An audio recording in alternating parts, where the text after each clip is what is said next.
ಬಾಳೆ ದಿಂಡಿನಿಂದ ರಸಮ್ ಮಾಡೋದು ಹೇಗೆ ಅನ್ನೋದನ್ನು ನಾನು ತೋರಿಸ್ಕೊಡ್ತೀನಿ. ಬಾಳೆ ದಂಟಿನ ರಸಮ್ಗೆ ಬೇಕಾಗುವ ಸಾಮಗ್ರಿಗಳು: ಬಾಳೆದಂಟು, ಕರಿಬೇವಿನ ಸೊಪ್ಪು, ಸಾಸಿವೆ, ಜೀರಿಗೆ, ಹುಣಸೆ ಹುಳಿ, ಕೊತ್ತಂಬರಿ ಸೊಪ್ಪು, ಕಾಳುಮೆಣಸಿನ ಪುಡಿ, ಸೈಂಧವ ಉಪ್ಪು, ಒಗ್ಗರಣೆಗೆ ಎಣ್ಣೆ. ಈ ಬಾಳೆ ದಿಂಡಿನ ರಸಮ್ಗೆ ಫಸ್ಟು ನಾವು ಬಾಳೆ ದಿಂಡನ್ನು ತಗೊಳ್ತೀವಿ. ಈ ಬಾಳೆ ದಿಂಡನ್ನು ಬಹಳಷ್ಟು ಮಂದಿ ಯೂಸ್ ಮಾಡ್ತೀರಾ, ಬಟ್ ಆದ್ರೂ ಅಂದರೆ ಪಲ್ಯವಾಗಿ, ಸಾಮಾನ್ಯವಾಗಿ ಪಲ್ಯ ಆಗಿ ಯೂಸ್ ಮಾಡ್ತಾರೆ. ಇದು ರಸಮ್ ಆಗಿ ಯೂಸ್ ಮಾಡಬೇಕಾದ್ರೆ ಈ ಬಾಳೆ ದಿಂಡಿನ ಹೊರಗಡೆ ಲೇಯರ್ ಏನಿರುತ್ತೆ ಅದನ್ನು ತೆಗೆದು ತಿರುಳು ಅಂತ ಏನು ಹೇಳ್ತೀವಿ, ಈ ಥರ ಗಟ್ಟಿ ಅಂಶ ಏನು ಬರುತ್ತೆ, ಈ ತಿರುಳನ್ನು ನಾವು ಕಟ್ ಮಾಡಿ ಇಟ್ಕೋಬೇಕು.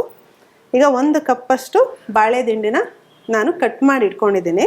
ಫಸ್ಟು ಒಗ್ಗರಣೆ ಹಾಕೊಳ್ಳೋಣ. ಈ ಒಗ್ಗರಣೆಗೆ 1 ಚಮಚದಷ್ಟು ಎಣ್ಣೆ. ಈ ಎಣ್ಣೆ ಬಿಸಿ ಆಗ್ತಾ ಇದ್ದ ಹಾಗೇನೆ ಒಂದು ಸ್ವಲ್ಪ ಸಾಸಿವೆ, ಹಾಗೆ ಒಂದು ಸ್ವಲ್ಪ ಜೀರಿಗೆ, ಒಂದು 4ರಿಂದ 5 ಎಸಳಷ್ಟು ಬೆಳ್ಳುಳ್ಳಿ.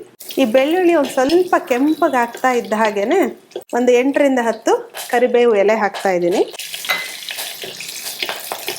ಚಿಕ್ಕದಾಗಿ ಹೆಚ್ಚಿದಂತಹ ಈ ಬಾಳೆ ದಿಂಡನ್ನು ಇದಕ್ಕೆ ಸೇರಿಸ್ತಾ ಇದ್ದೀನಿ. ಈಗ ಅದು ಸ್ವಲ್ಪ ಈ ಎಣ್ಣೆನಲ್ಲೇ ನಾವು ಫ್ರೈ ಮಾಡ್ಕೊಳ್ಳೋಣ, ಇಲ್ಲ ಅಂತಂದರೆ ಸ್ವಲ್ಪ ನಾರು ಬಿಟ್ಬಿಡುತ್ತೆ ಅದು. ಈಗ ಪೆಪ್ಪರ್ ರಸಮ್ ಇರ್ಬೋದು, ಅಥವಾ ಹಿಪ್ಪಲಿ ರಸಮ್ ಇರ್ಬೋದು, ಆಮ್ಲ ರಸಮ್ ಇರ್ಬೋದು. ಸೊ ಅದೇ ಥರ ವಾರಕ್ಕೊಮ್ಮೆ ಈ ಬಾಳೆ ದಿಂಡಿನ ರಸನ ಮಾಡ್ಕೊಂಡು ಕುಡಿಯೋದ್ರಿಂದ ಕಿಡ್ನಿ ಸ್ಟೋನ್ ಬರದೇ ಇರೋ ಹಾಗೆ ಸಮೇತ ನಾವು ತಡಿಬೋದು. ಇದೀಗ ಬಾಳೆ ದಿಂಡು ಬೆಂದಿದೆ. ಸೊ ನಮ್ಗೆ ಎಷ್ಟು ಹದಕ್ಕೆ ನೀರು ಬೇಕೋ ಅಷ್ಟು ನೀರನ್ನು ಹಾಕೊಳ್ಳೋಣ. ಒಂದು 2 ಕಪ್ಪಷ್ಟು ನೀರು. ಇದಕ್ಕೆ ರುಚಿಗೆ ತಕ್ಕಷ್ಟು ಉಪ್ಪು. ಯೂಶ್ವಲಿ ಕಿಡ್ನಿ ಸ್ಟೋನಲ್ಲಿ ಉಪ್ಪಿನ ಸಮೇತ ಜಾಸ್ತಿ ಸೇವನೆ ಮಾಡಬಾರ್ದು, ಕಿಡ್ನಿ ಸ್ಟೋನ್ ಜಾಸ್ತಿ ಆಗ್ತಾ ಹೋಗುತ್ತೆ. ಸೊ ಅದಕ್ಕೋಸ್ಕರನೇ ನಾವಿಲ್ಲಿ ಸೈಂಧವ ಲವಣನ ಯೂಸ್ ಮಾಡ್ತಾ ಇದ್ದೇವೆ.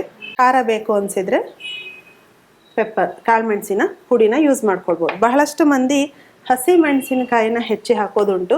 ಸೊ ಹಸಿಮೆಣಸಿನಕಾಯಿ ಅಂದರೆ ಗ್ಯಾಸ್ಟ್ರಿಕ್ ಜಾಸ್ತಿ ಮಾಡುತ್ತೆ, ಪಿತ್ತ ಜಾಸ್ತಿ ಮಾಡುತ್ತೆ. ಇನ್ನು ಆಯುರ್ವೇದದ ಪ್ರಕಾರ ಕಿಡ್ನಿ ಸ್ಟೋನ್ ಅಂತ ಹೇಳೋದಾದರೆ ಪಿತ್ತ ಜಾಸ್ತಿ ಆಗಿನೇ ಬರುವಂಥದ್ದು.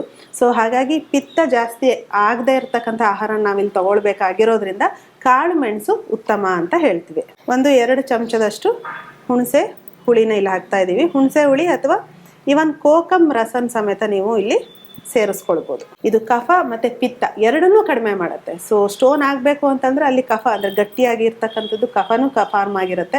ಹಾಗೆ ಪಿತ್ತ ಅಂದರೆ ಉಪ್ಪಿನ ಅಂಶ ಸಮೇತ ಜಾಸ್ತಿಯಾಗಿ ಕಲ್ಲಾಗುವಂಥದ್ದು. ಇದು ಎರಡನ್ನೂ ಹಿತವಾಗಿ ಅಂದರೆ ಕಡಿಮೆ ಮಾಡುವಂತಹ ಗುಣ ಈ ಬನಾನಾ ಸ್ಟೆಮ್ಗಿದೆ. ಹಾಗಾಗಿನೇ ಇದನ್ನು ನಾವು ಕಿಡ್ನಿ ಸ್ಟೋನ್ ರೆಸಿಪಿ ಅಂದರೆ ಕಿಡ್ನಿ ಸ್ಟೋನ್ ರಸಮ್ ಅಂತ ಹೇಳಿದ್ರೂ ತಪ್ಪಾಗೋದಿಲ್ಲ. ಈಗ ಇದು ಚೆನ್ನಾಗಿ ಕುದ್ದಿದೆ. ಸೊ ಇದನ್ನು ಸ್ಟವ್ ಆಫ್ ಮಾಡಿ ಒಂದು ಸ್ವಲ್ಪ ಕೊತ್ತಂಬರಿ ಸೊಪ್ಪನ್ನು ಗಾರ್ನಿಷಿಂಗ್ಗೆ ಸೇರಿಸೋಣ. ಈ ಬನಾನಾ ರಸಮ್ನ ಬಿಸಿ ಬಿಸಿ ಅನ್ನದ ಜೊತೆ ಸೇರಿಸ್ಕೊಂಡು ಒಂದು ಸ್ವಲ್ಪ ತುಪ್ಪ ಹಾಕ್ಕೊಂಡು ತೊಗೊಳ್ಬೋದು, ಅಥವಾ ಇದನ್ನು ಹಾಗೆ ಸೂಪ್ ಥರ ಸಮೇತ ಕುಡಿಬೋದು. ಕಿಡ್ನಿ ಸ್ಟೋನ್ ಆಗಿದೆ ಅಥವಾ ತಂದೆ ತಾಯಿಗಿದೆ ನನಗೂ ಬರುತ್ತೆ ಅನ್ನೋ ಭಯ ಬೇಡ. ಒಂದು ವೇಳೆ ಸ್ವಲ್ಪ ಟೆಸ್ಟ್ ಮಾಡಿಸ್ಕೊಂಡು ಅದರಲ್ಲೇನಾದರೂ ನಿಮಗೆ ಚಿಕ್ಕ ಪುಟ್ಟ ಕಲ್ಲಿದೆ ಕಿಡ್ನಿನಲ್ಲಿ ಅಂತ ಗೊತ್ತಾದರೆ ಹೆದರ್ಕೊಳ್ಳೋ ಅವಶ್ಯಕತೆ ಇಲ್ಲ. ವಾರಕ್ಕೊಮ್ಮೆ ಆದರೂ ನೀವು ಈ ಥರ ರಸಮ್ಮನ್ನು ಮಾಡಿಕೊಂಡು ಸೇವನೆ ಮಾಡಿ.